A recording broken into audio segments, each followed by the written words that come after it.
Today on Locked On Canadiens, it is the most consequential contract signing in a very long time for this team. Tyler Thorpe joins the Montreal Canadiens.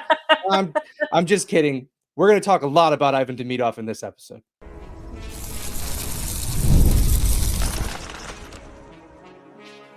You're Locked On Canadiens, your daily podcast on the Montreal Canadiens, part of the Locked On Podcast Network, your team every day.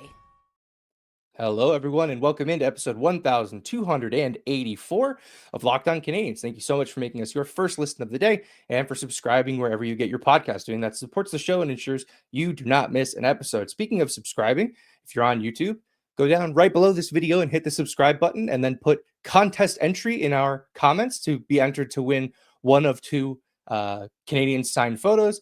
At 4,500 subscribers, we will be giving away a signed Josh Anderson photo. And at 5,000 subscribers, we are giving away a signed Arbor Xhekaj photo. So get in your entries. Good luck.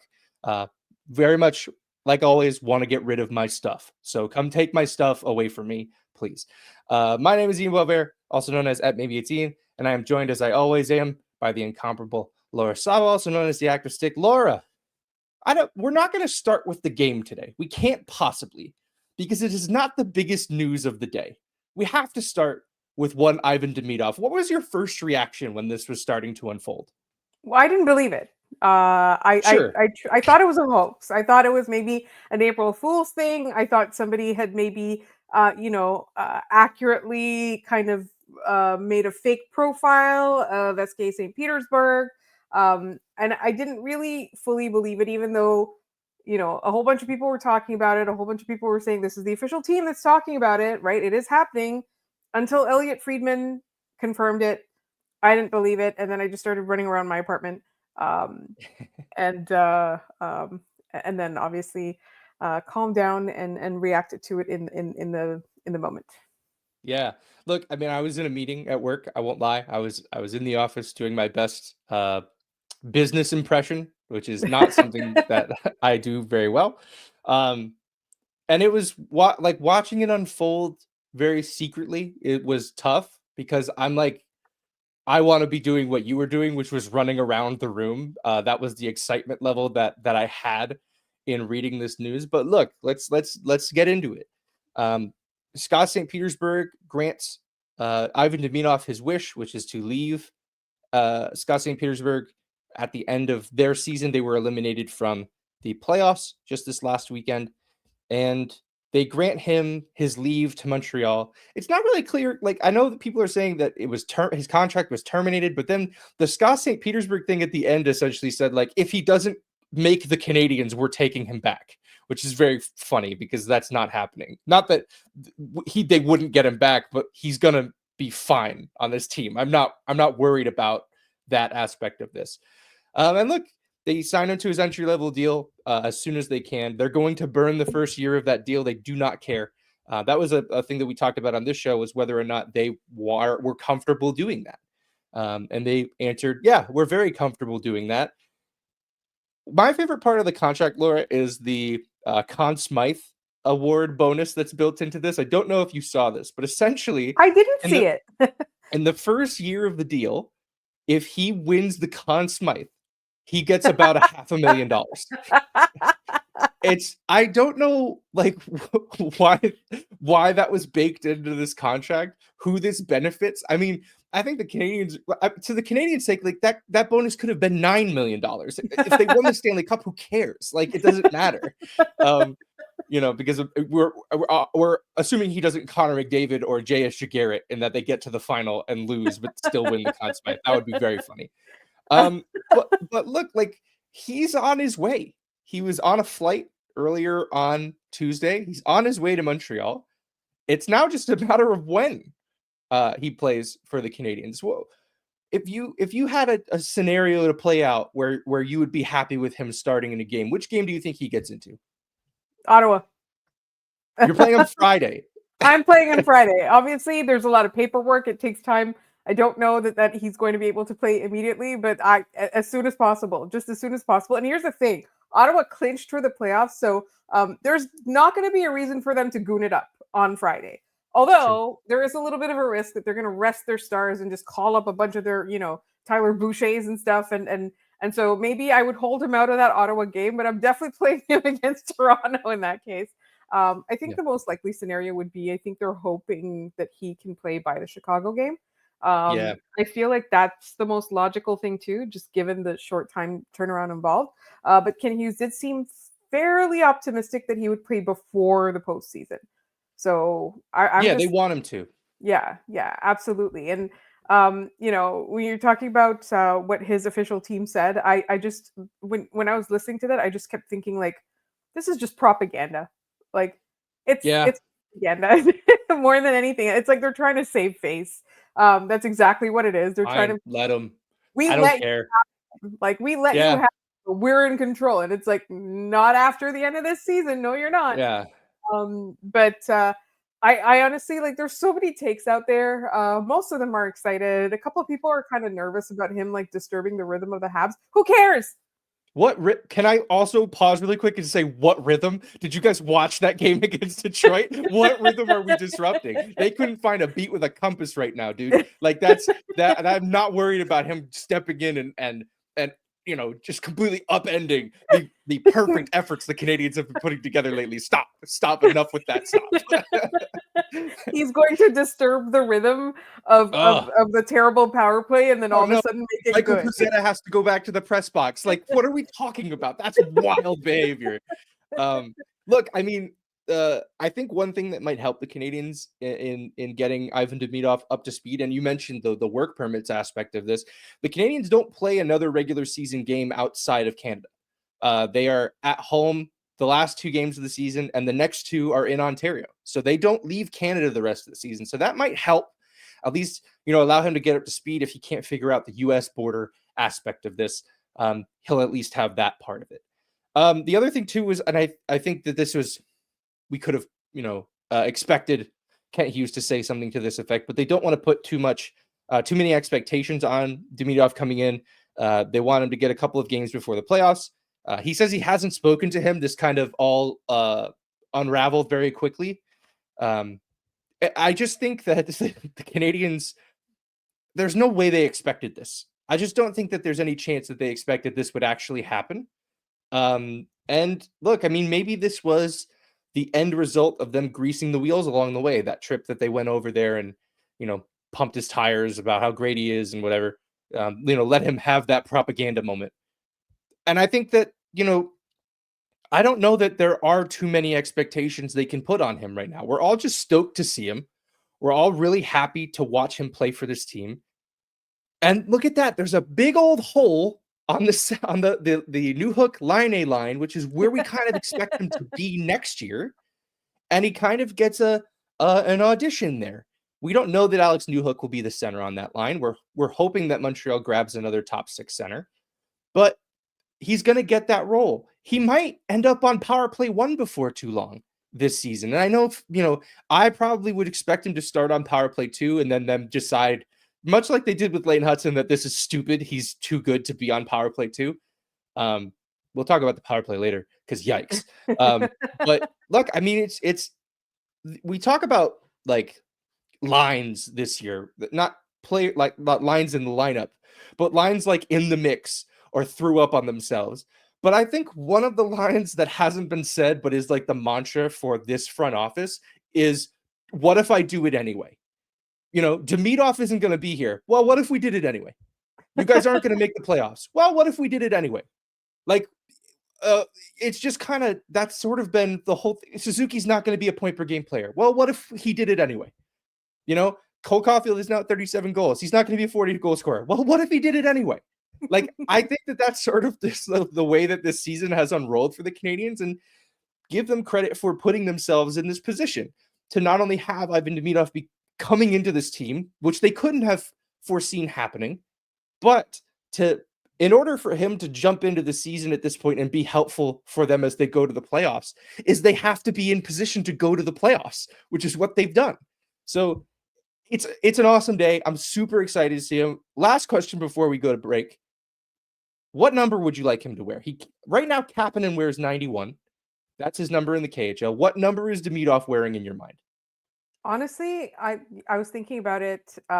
We did talk in our group chat about a Kovalev number or a PK Subban number. I don't know that I want either of those things really. Yeah. I feel like, and then like the 92 is also taken, so there's a whole lot there. I honestly, I don't even know. But I did really want to say one thing real quick. Yeah, do If it. the Canadians were not in this position, if they were still bottom feeders, this would not be a thing that was happening. Nope. Nope. It's too valuable. The year Yeah. in the contract at the end, the third year of the entry level deal is too valuable for Montreal. So I Yeah. completely agree with you. He would not be here if it's like Lane Hudson last year, because Lane Yeah. Hudson last year, we weren't certain he was going to do this year immediately. Yeah. It's I think that you're completely right. If they're bottom feeders, he's not here, but they've put themselves in the position to say, what if I do it anyway?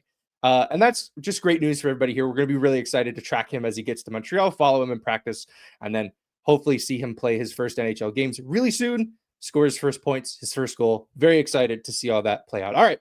We're going to step aside. When we come back, we have to talk about the Canadiens game that happened on Tuesday night, which has somehow taken a back seat to this kid flying over from Russia. And we'll be getting into that in just a moment.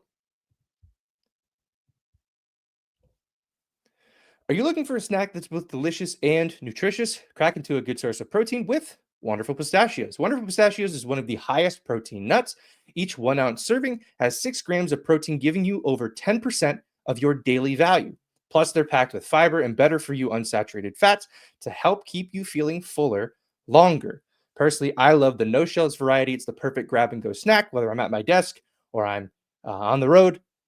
And I lean towards the no shells variety, like sea salt and vinegar or the chili roasted. Those are my favorite variations. But if you like cracking into every shell for that satisfying crunch, don't worry. They have not forgotten about you. The in-shell options are always a classic favorite.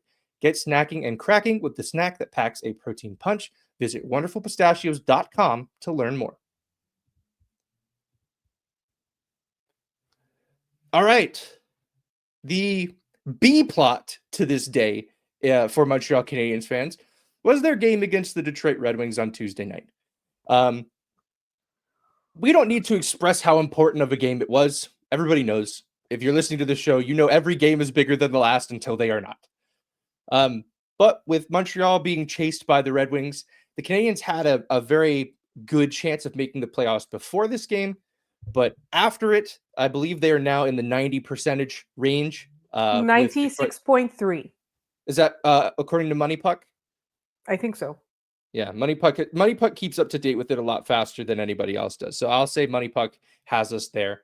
I heard it on TSN. Yeah, there you go.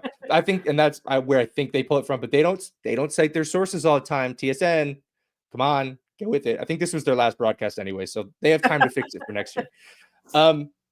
Look, the Canes did not play well in this game. I'm not going to sugarcoat this and tell you guys that like, whatever. The mantra that I've had is just win. They're really focusing on the just part instead of the win part.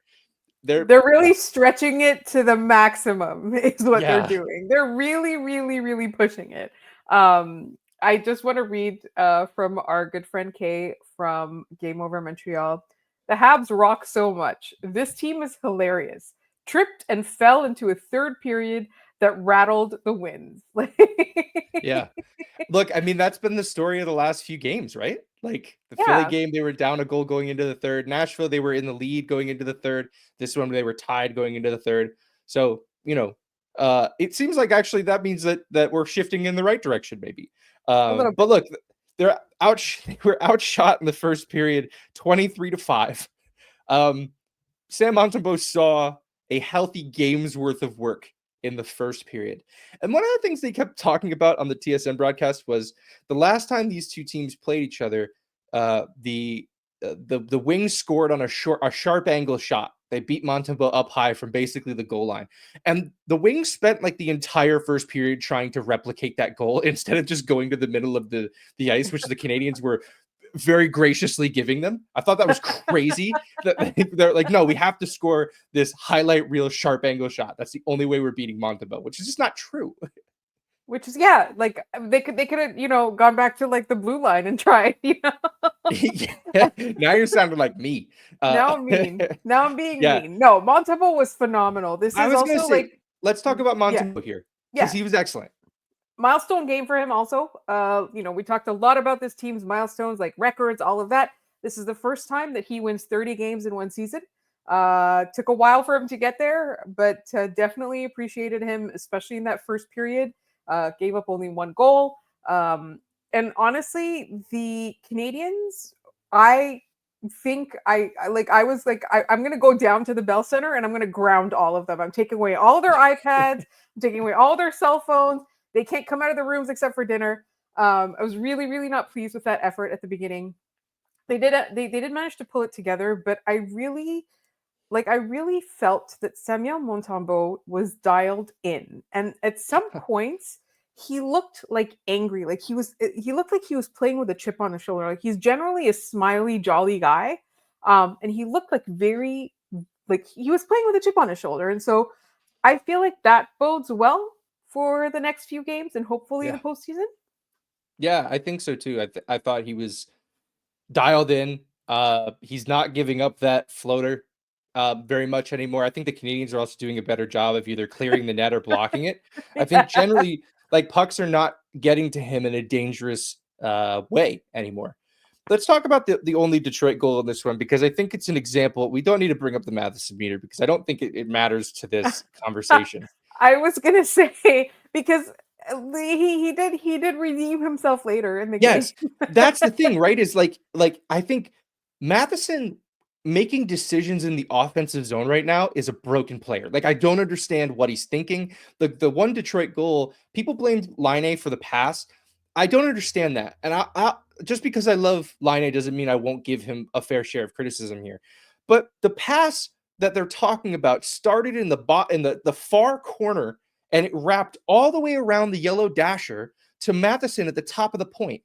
Matheson had that entire time to watch that come in and make a decision whether he wanted to pinch or he wanted to back off to just, save face, protect the rush against. And he waited until the last second and then went, I'm going to pinch. And at that point, it was too late. The Wings had picked up on that and they had gone the other way. Like, I don't care what decision Matheson makes in that moment, but he can't make it a second before the play happens. Either you skate to the puck, which I think is a systemic issue on this team, quite frankly, where they will watch the puck come to them on the boards when they could skate to it and get it sooner, and they just don't. They're like, it'll get to me eventually. I have a hard time, and Line is the king of that, by the way, of watching the puck get to him because he's not moving very well still. But yeah, I mean, but then the rest of the way, Matheson was great. I think they've unlocked something in him as a penalty killer that I just did not see. They did it with Anderson too. Maybe they're just, put Newhook out there, make Newhook a penalty killer. Like I think that'd be fun. They can do it with anybody. But yeah, I thought Matheson Maybe was Ivan Demidov. yeah. Ooh, that dude, they'd score 15 shorthanded goals every year. Like it wouldn't be close. And the last thing I'll talk about in that game, the officiating. Montreal won, so I can do this without it being sour grapes.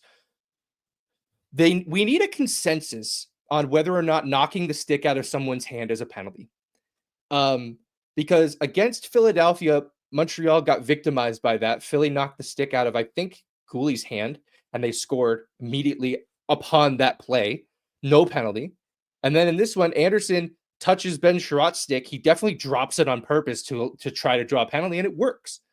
And then there was a play later on where Slafkovsky gets his stick into DeBrincat's skates. Like, yeah, sure, but he let go of it, and then DeBrincat took 2 more strides and then fell. And like Slafkovsky got a penalty for his stick tripping him, even though he had nothing to do with it at that point. I just think, again, I think I've said this a bunch. The officials are not biased. They just suck. They're just not good at this. The game's too fast. They don't care. And I think the evidence of that is the Detroit fans were equally annoyed with the refereeing as we were, because for every 3 calls that weren't called against Detroit, a whole bunch of them were also not called against Montreal, right? Or like the Slafkovsky one was particularly egregious.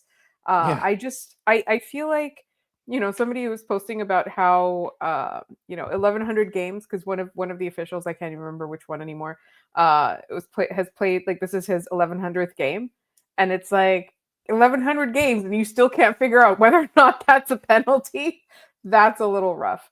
I Yeah. think, again, we can't blame the officiating. I will say this, though. The Montreal Canadiens had to have been a bit more prepared for Detroit doing that because Detroit Yeah. was fighting for their playoff lives.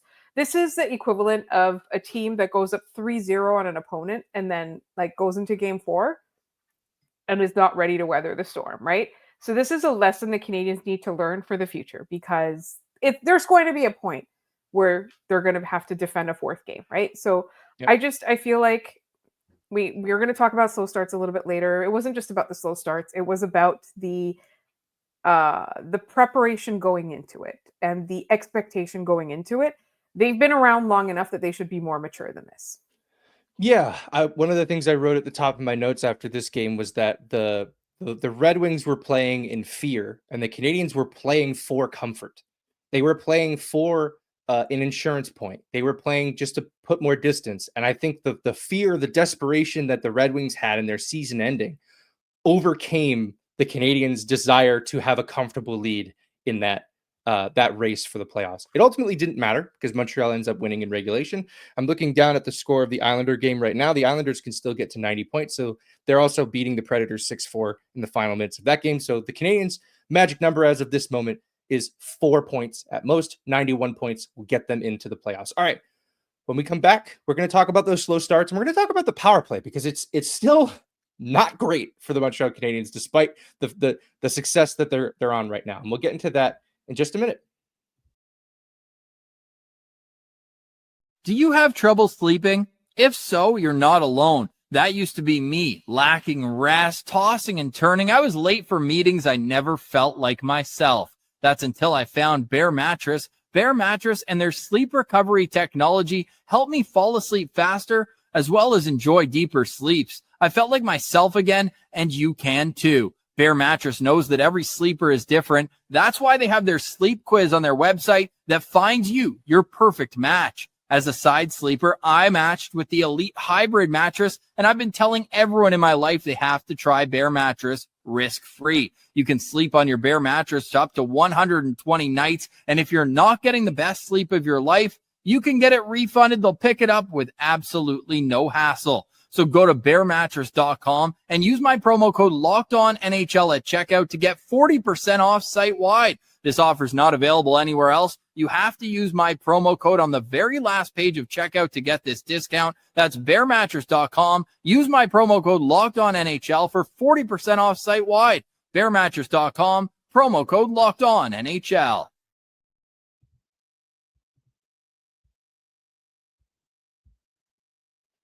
All right. Final segment here on Locked On Canadiens. Thanks so much for sticking with us after a very consequential day for your Montreal Canadiens. As a reminder, we're doing a subscriber contest. So subscribe to us on YouTube and write contest entry down in the comments bar below. And you'll be entered to win either a signed photo of Josh Anderson or a signed photo of our Bergevin. We'll be doing those giveaways once we hit milestones in our subscriber count. All right. The Canadiens have been starting games suboptimally for some time now. They are getting run out of the building early in these games, and if it's not for their goaltending, they are like they are. We were saying too many times, wow, they're really lucky to only be down 1. Wow, they're really lucky to be tied. That's not good. The Canadians will be the first people to tell you that, and they are telling us that. Why do you think that is? I know a lot of people are pointing to fatigue. Do you think it's truly fatigue that's having them have these slow starts? I think it's possible. I also think that they've kind of gotten used to playing dangerously, right? It's good that they believe in themselves. It's really good that they are able to get back into games. I think they're just relying on that too much. I don't want to say it's complacency. I just think that again, it's a level of maturity, right? Like this is something that because it hasn't cost them in a while, they haven't had to learn it, right? Like this isn't like the whole month of October being like this or whatever. They haven't had to earn it. They haven't had to learn that lesson. So I think that, you know, it is the end of the season. I don't think that they're purposely being lazy. I think there's a lack of preparedness that's going into it, a lack of energy at the beginning of the game.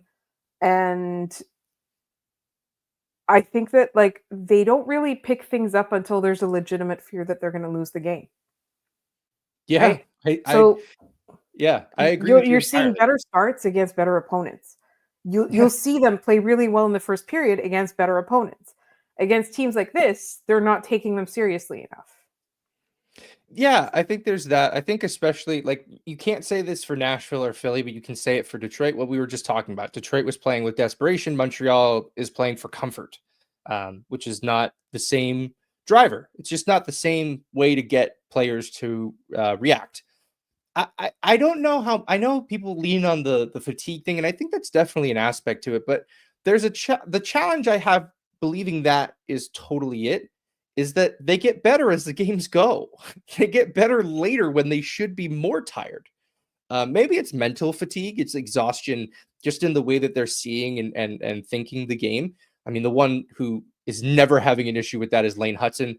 There was a shift late in the or middle third period where he just decided to take over the game. Josh Anderson missed an empty net tap in, unfortunately, but he made up for it. He ended up scoring later. We're still waiting on that Hudson record point. He didn't pick up a point in this one, unfortunately. But look, I think that this is something, like you said, that I don't think they're going to be able to fix truly until it costs them. And the challenge with that is that they need points. They can't afford to have these games cost them. Maybe it happens after they clinch, but like then we're running out of time and we're getting into the playoffs. I would hate for that to happen against Ottawa. I would hate for that to happen against Toronto because both of those, the concept of either of those things sucks. Like I don't want to do either of those. Um, what do you think would help? What do you think can get these guys to start games on time? I think maybe just a conversation with the front office a little bit. I know Kent Hughes likes to stay out of the locker room. I know he doesn't like to interfere, but just to sort of more of a pep talk rather than a come to Jesus moment. I would really just like that, just kind of you've got this, but believe in yourselves, be a little bit more feisty. I would say something like Yeah, that. And also just I don't think that this is going to be them in the playoffs if they make the playoffs. it's I fair. think that yes, I think that something that's happened is that again, it's not complacency, but they have enough faith in themselves to make the playoffs that they just it seems like a foregone conclusion, whereas a playoff series itself is not. Yeah, I agree. Let's quickly talk about the power play. 0 for 2 when they really could have used a goal. They were down in this game when they got both of their power play opportunities against the worst penalty killing team in the league. The Wings came into the game at 70% on the power play. The next closest team, I believe, is the Islanders at 74. Like it's not close between 32nd and 31st. What did you see on the power play that you didn't like? Nick Suzuki seemed to be the only one moving. It's true. Yeah. I think it would be helpful if they moved Line around a little bit. I know they're always looking for him on that one side, but teams have figured that out. They glue a guy to Line. And one thing I talked about last week was I'd like to see them in the middle of the play, like start with Line in his regular spot. And once they realize that somebody's glued to him, take Caulfield and move him into that spot and move Line into the slot and Yeah. make the defenders decide, do we want to take away the player in line A or do we want to take away that play to the hash marks? I don't know that they'll be equipped to answer that as it's developing in front of them, but they don't do that all that often. They kind of all just stay where they want and they zip the puck around. I'm starting to wonder what Juraj Slafkovsky's point on this power play is. Like he's not really doing too much. They need to try something new, and I know it's a terrible time to start trying new things, but it's very stale. They've won 6 in a row, and this is a big part of why a lot of these games were a lot closer than they needed to be. Is the Yeah. power play just isn't scoring? Yeah. And I think, well, I also do want to point out that Lane Hudson was also very dynamic. It's just that overall, they just seem to be defaulting to the same things. That feels Yep. like what's happening. And I don't know, I feel like at some point I was watching Nick Suzuki play for 3 minutes. Might be an exaggeration, but he was on there a lot. I really do think that they just need multiple ideas so that they can like switch around between the ideas if things are not working. And Yep. I'm so sick of seeing a power play and have like 1 minute be squandered with the puck not in the offensive zone. Yep. Someone posted. I wish I got the name of who did it, but we went from like PK Subban, that right-handed slap shot being the play, to Shea Weber, that right-hand shot being the play, to Caulfield, that right-hand shot being the play, and now Patrick Laine, that right-hand shot being the play. We need a new play, guys. I don't know, like everybody knows it's going there. You need to figure it out. There needs to be something new. We need a new flavor of whatever this is. Yes. By the way, we'll head to trivia now. I did want to point out, I mentioned earlier the Islanders were up 6-4 in the dying minutes of their game against the Predators. It is now tied and headed to overtime. So the Canadiens, if the Predators hold on and win that game, the most the Islanders can get is 89. So you'll know about this, but I just find it so funny that the Islanders just blew a 2-goal lead with 3 minutes left. So very funny to see what the Canadiens are dealing with as far as teams they're challenging for that playoff spot. All right, let's do our trivia here and then head out for the evening. Yesterday's question, we're talking about the Chelios Hudson record, and we talk about the early part of Chelios' career. But what about the end of his career? His last point in the NHL was an assist. Who was the assist for? Who scored the goal that Chris Chelios had his final NHL assist on? Do you know the answer, Laura? No, I was going to guess Zetterberg. That's correct. It is Henrik Zetterberg. We didn't have anybody else guess it. We had someone guess Pavel Datsyuk, which was a good guess because Datsyuk was the other assist on that goal. It was the game-winning goal on April 3rd, 2008 versus the Columbus Blue Jackets. So there's your bit of history for Chris Chelios. All right, we will head into today's question. Thinking Russian forwards here. Getting a lot of Alex Kovalev vibes. Just thinking about the effect that player had in Montreal. How did the Canadiens get Alex Kovalev? What player did Montreal trade to the Rangers in exchange for Alex Kovalev? If you have the answer, put it in the comments down below. And while you're there, hit subscribe and type contest entry to be entered in our contest for 2 really cool prizes. Signed photo of Josh Anderson and a signed photo of Arbor Xhekaj, giving them away at 2 separate drawings as we hit different milestones for our subscriptions. Thanks so much for making Locked On Canadiens your first listen of the day every day. For your second listen, head to the Locked On NHL podcast, bringing you the daily league-wide stories that matter with the local coverage you love from Locked On. Find Locked On NHL on YouTube or wherever you listen to your podcasts. We're also on Amazon Fire TV. On your free Fire TV channels app, click the Montreal Canadiens logo in the hockey section, and you can watch all of our episodes there as well. We are Locked On Canadiens, where we post things. Blue Sky, Instagram, TikTok, Locked On Canadiens at all 3. LockedOnCanadiens@gmail.com for our email. You can send us your mailbag questions. We do a mailbag at the end of every week. You can find me at Maybe It's Ian. You can find Laura at The Active Stick. Thanks so much for tuning in, and we will see you guys tomorrow.